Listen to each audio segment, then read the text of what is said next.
frustration, fires, and empty promises. This and more on the Manitoba Freethinker podcast.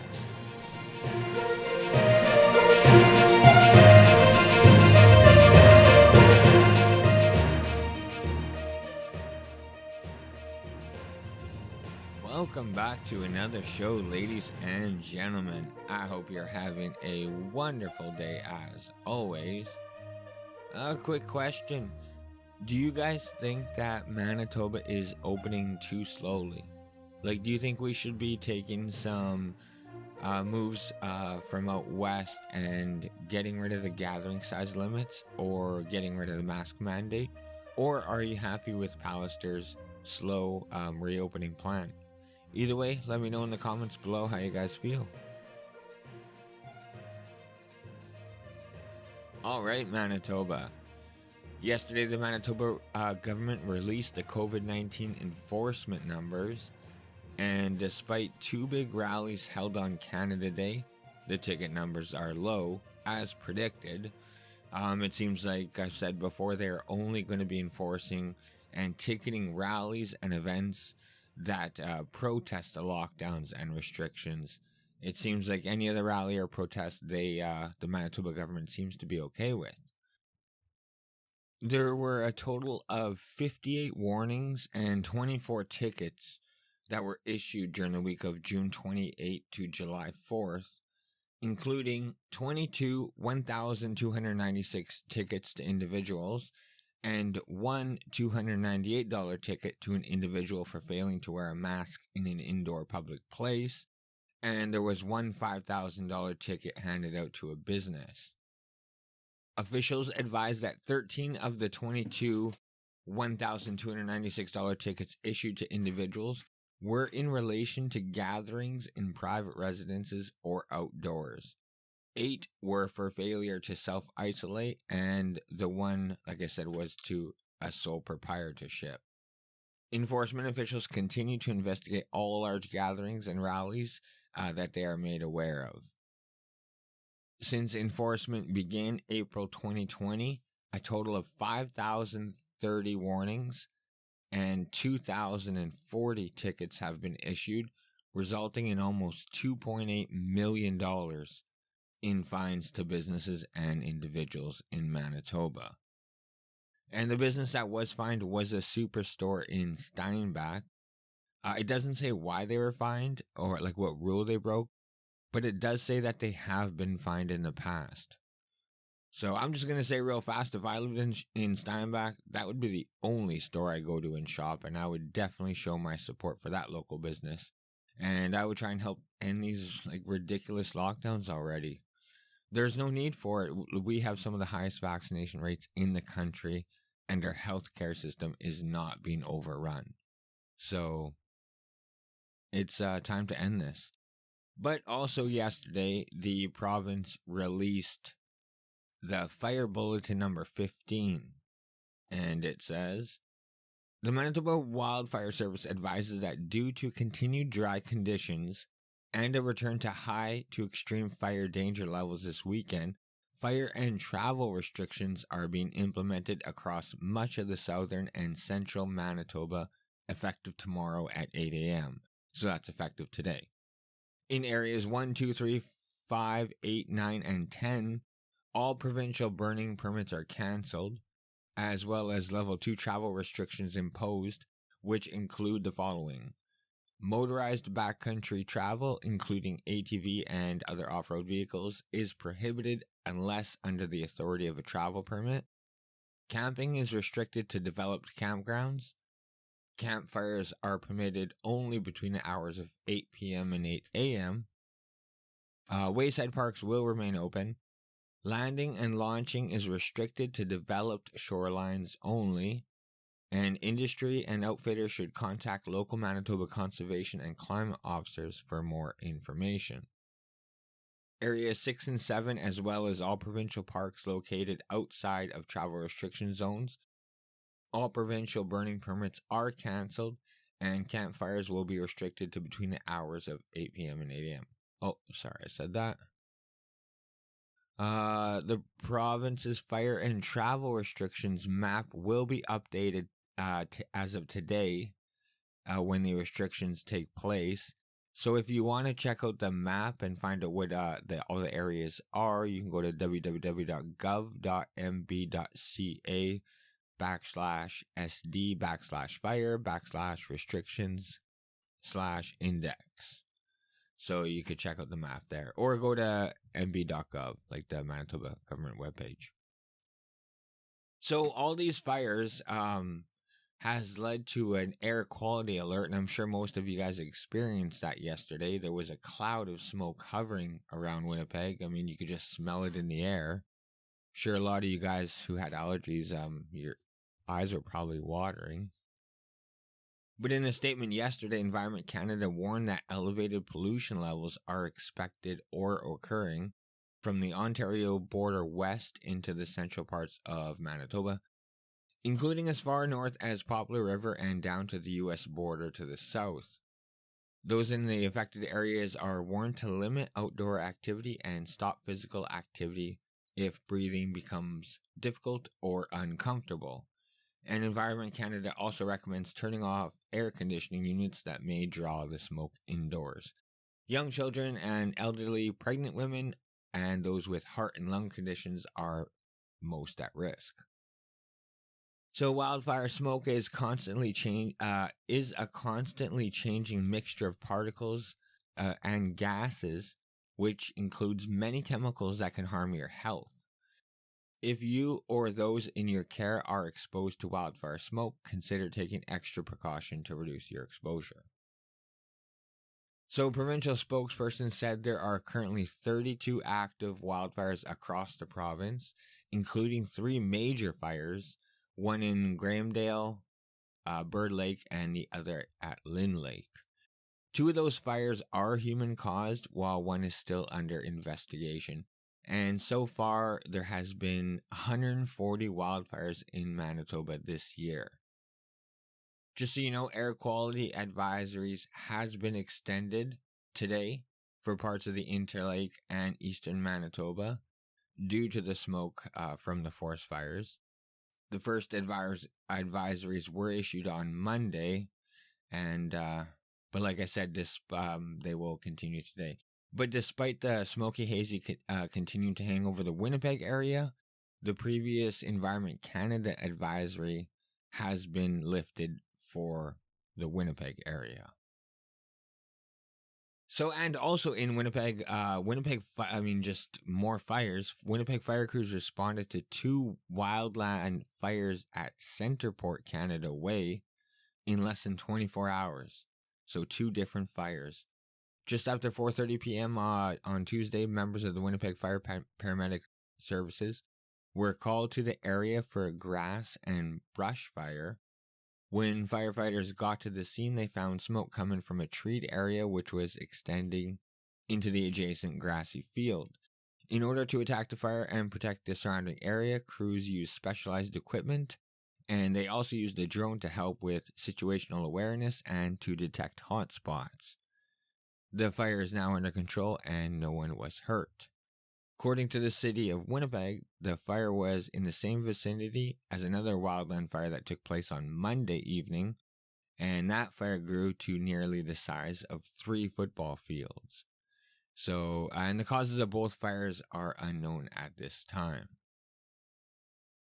So, I mean, we've been hit pretty hard with COVID, and now we're being hit hard with the hot weather, and now because of it and the lack of rain, we're just getting hit with fire after fire.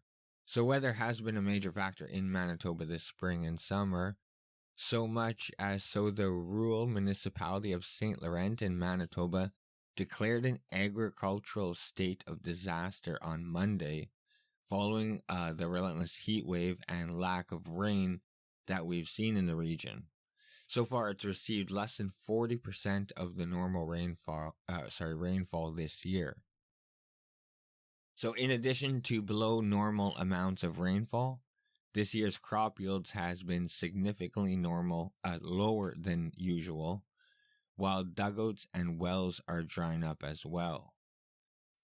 Not only are we not getting the necessary amount of rainfall, dugouts and wells are being dried up. CBC Canada is reporting that the lack of water and water quality is a growing concern, and it doesn't help that farmers have been hit with an infestation of grasshoppers cutting into what little forage is left.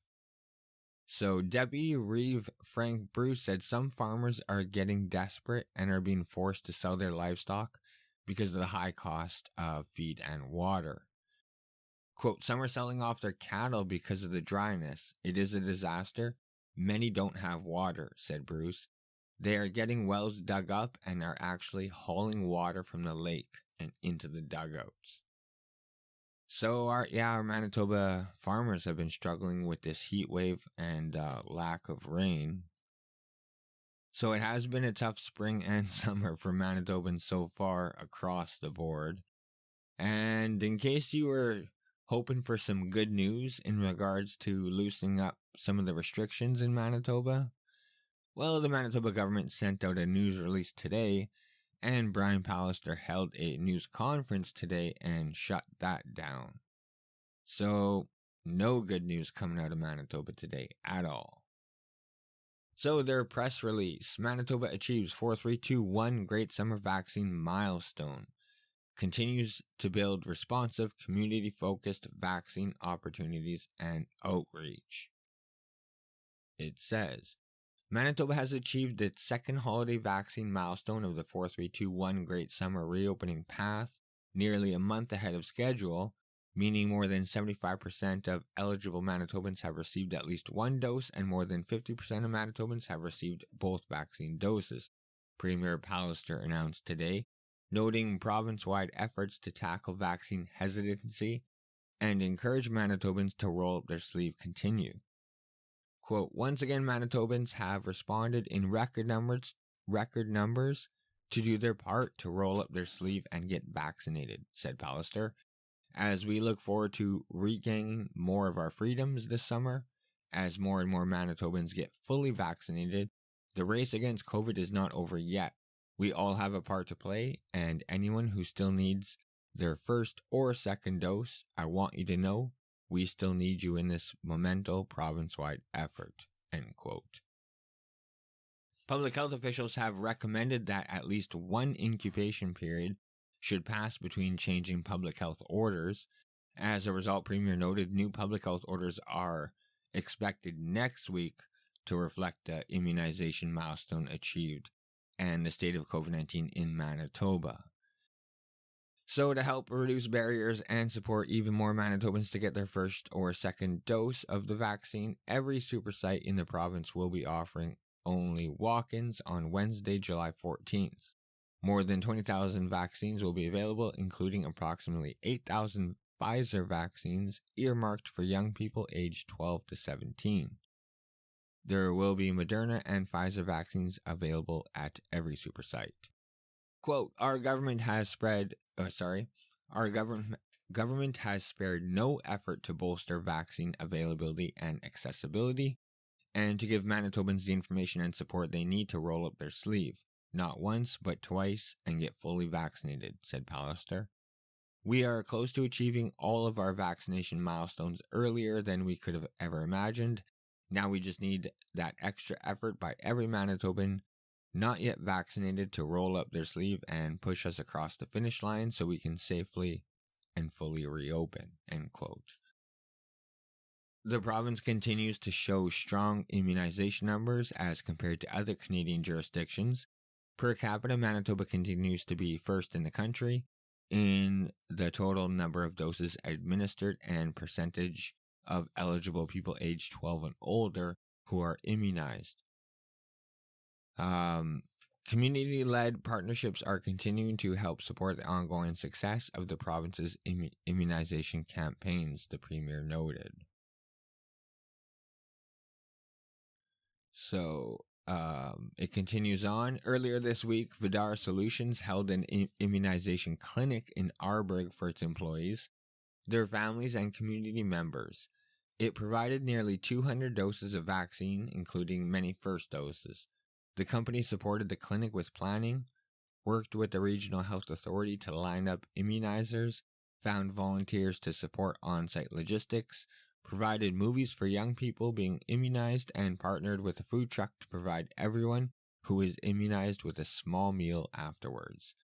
The company also developed vaccination stickers in a number of languages to represent the many languages spoken by people working in the facilities. It takes a community effort to make an event like this happen, said Ernest Rempel, CEO of Vidar Solutions.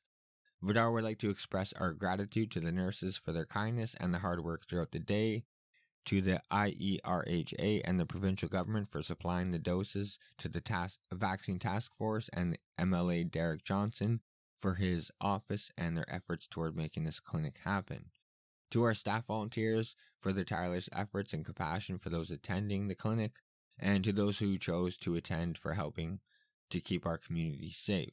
We believe in the strength and resiliency of Manitobans working together and are grateful for the opportunity to provide this service to our community, to ease people's anxiety and to make the vaccination experience more positive and accessible to everyone.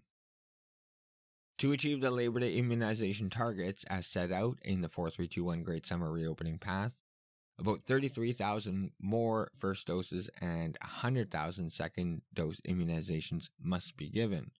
These are in addition to the more than 180,000 vaccine appointments already booked in the weeks ahead. So, like I said, with over 1.5 million doses delivered, that's 75% of Manitobans who got their first shot, and just under 53% of Manitobans who got their second shot.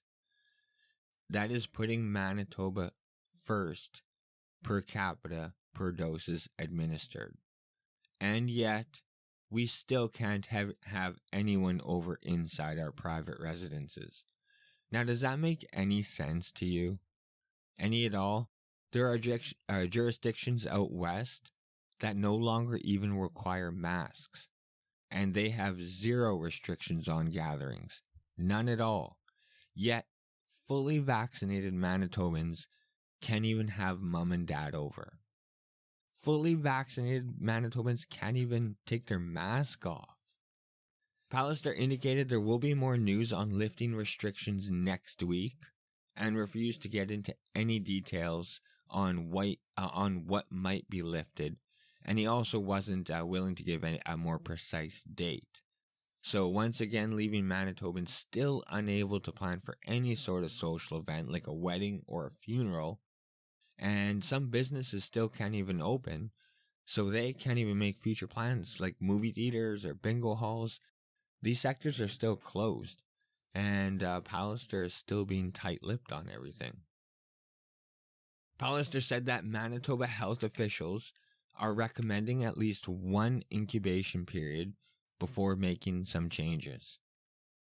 But other doctors across Manitoba are actually calling for 80% vaccination rate and waiting 2 incubation periods before making any changes, which is completely insane.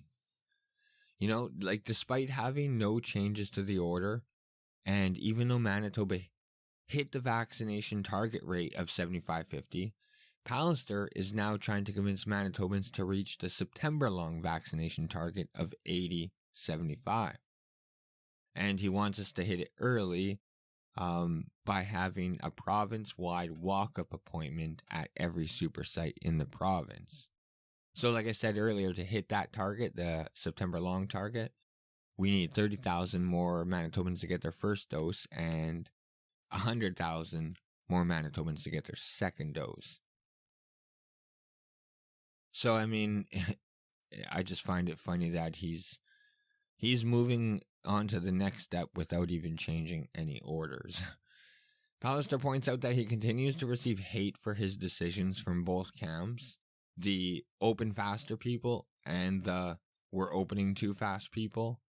So since it's obvious he's never going to please everyone, he should leave these decisions up to Manitobans. Just like all other jurisdictions are. Our vaccination numbers are the highest in the country, and yet we still have the harshest lockdowns. So he's complaining about all the hate he gets. Well, he should he should follow his conservative beliefs. The reason why Manitobans elected him. We elected a conservative government for conservative beliefs. He's acting more socialist than the NDP party in BC. He's not going to please everyone, so he should at least please his voter base and do what he was elected to do. Run a conservative government. But I would like to point out again that Pallister, it's just so hypocritical. He condemned the tearing down of the statues at the legislative building that happened on July 1st. And I'm going to get into that in more details in a later show. But he said nothing on the gathering sizes for either one of the rallies. The No Pride in Genocide March or the Leave No Child Behind March. Nothing at all condemning gatherings of over 25 people. 3 days ago, he was warning Manitoba about gathering sizes and warning Manitobans that enforcement will be out and in effect. And now nothing. Nothing at all about the size of the gatherings. The only talk was about the tearing down of the statues. I don't hear Mayor Bowman calling for super fines of $100,000 for event organizers. You know what I mean? That's something that he was going on and on about. I hear nothing about that. Our politicians have no backbone. They have no spine. They just flip-flop depending on what's trending. It's just so frustrating. And the most frustrating part is a lot of Manitobans and Winnipeggers believe them. And they just lie right to your face over and over. But especially Mayor Bowman, he literally just says what you want to hear, and then he does nothing about it, or he'll do the exact opposite. So Manitoba, like I said, for the remaining of the week, everything will unfortunately remain the same. Except if you think about it, the only restrictions that took place are harsher restrictions now because of the fire hazards in certain areas. Now they're limiting travel. So, Manitoba, we definitely need a break. That is for sure. And to end off the show, ladies and gentlemen, Manitoba Métis Federation signs self-government agreement with the feds. From CBC News. An agreement signed with the Canadian government brings the Manitoba Métis Federation one step closer to its long-sought formal recognition as a government under the Canadian law, according to the President David Chartrand. Chartrand and Crown Indigenous Relations Minister Carolyn Bennett signed the Manitoba Métis Self-Government Recognition and Implementation Agreement Tuesday during a ceremony at Upper Fort Garry in downtown Winnipeg, where Louis Riel's provisional government sat during the Red River Resistance more than 150 years ago. This agreement sets out steps to formally recognize the Manitoba Métis Federation's jurisdiction over its citizens, elections, and operations of Métis government. It also recognizes the Federation's Constitution and General Assembly, the Federation said in a news release. Quote, whether it's any party in this country, even liberals, we will not give up to no one our rights and our place in Confederation, end quote, said Chartrand. It is ours, we earned it, we bled for it, and we die for it. This is our country we built, a province we had built as a people, and we will defend it with everything we've got, he added. Chartrand said the agreement applies to all Manitoba Métis regardless of where they live. And this deal builds off of a $154 million funding agreement signed in 2018. Some of that money was to be invested to improve the social and economic well-being of Métis people in Manitoba, such as housing, health, childcare, and early learning. The plan also began a process of working towards a self-government agreement, which would recognize the Federation as a Métis government. At the time, Chartrand said the Métis Federation was forced to structure itself as a corporation due to the federal and provincial laws, which meant that other governments do not recognize its authority. The agreement followed a 2013 Supreme Court ruling that found the federal government failed to follow through on a promise made to the Métis people when Manitoba entered Confederation in 1870. In a 6-2 ruling, Canada's highest court declared that the federal Crown failed to implement the land grant provision set out in S.31 of the Manitoba Act 1870 in accordance with the honor of the Crown. That section promised to set aside 5,565 square kilometers of land, including in what is now the city of Winnipeg, for 7,000 children of the Red River Métis. While the Federation celebrated its agreement on Tuesday, Assembly of Manitoba Chiefs Grand Chief Arlen Dumas criticized the deal. In a news release, Dumas expressed alarm that the federal government had signed a deal with the Manitoba Métis Federation without consenting the implications for Manitoba First Nations, who are also negotiating their own self-government agreements, and who have claims to much of the same territory as the Métis.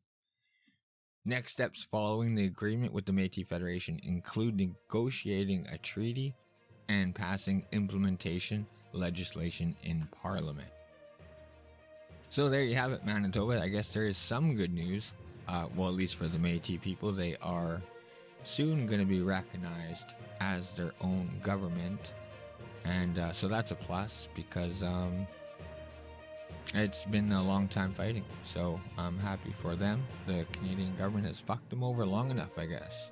So good news. Good job, Manitoba Métis Federation. But Manitoba, that is going to do it for today's episode. I want to thank you guys so much for tuning into another show. Thank you so much. I really appreciate it. Like, share, subscribe, do all that good stuff that helps out the show. If you want to follow me, you can follow me on Twitter at Mbfreethinker, or check out the webpage mbfreethinker.wordpress.com. You can follow me on Facebook or YouTube, and I'm on most podcast platforms. But either way, like I said, Manitoba, thank you so much for tuning into another show, and I will catch you guys in a couple days. Bye.